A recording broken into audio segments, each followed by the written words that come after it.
everyone, welcome back. Today's quick tutorial is on how to add downloadable documents to your Wix website. Whether you're sharing a pricing guide, a menu, or a free ebook, these steps relate perfectly to each other to make sure your visitors can access your files with one click. First, you need to add a document button. Head over to your editor and click the Add button to add elements. Select the button and scroll down until you see the Document Buttons section. Wix provides specific icons for PDFs, Word docs, and Excel sheets, which helps your visitors know exactly what they're downloading before they click. Just drag your favorite style onto the page. Next, we need to connect your actual file. Click on your new button and select the link icon. It looks like a small chain. In the window that pops up, select Document from the list on the left and then click Choose File. This will open your Media Manager.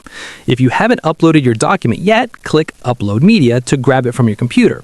Once it's in your library, select it and hit Add to Page. The next connected step is the user experience. By default, when someone clicks your download button, the document will usually open in a new browser tab. If you want to change the text on the button to something more actionable like Download Free Guide, just double-click the button and type in your new label. A pro tip, if you're sharing a PDF, make sure you've named the file properly on your computer before uploading, as that file name is often what shows up at the top of the visitor's browser tab. Finally, you can also link documents to regular text or images. If you don't want a bulky button, just highlight a piece of text, click the link icon in the text toolbar, and follow the same document selection steps. This is a great way to include download terms and conditions links in your footer without cluttering your design. Once you're happy with the placement, hit publish and test the link yourself to make sure the file opens correctly. That is literally it. If this guide helped you share your resources more effectively, please smash that like button and subscribe for more straight to the point tech tutorials.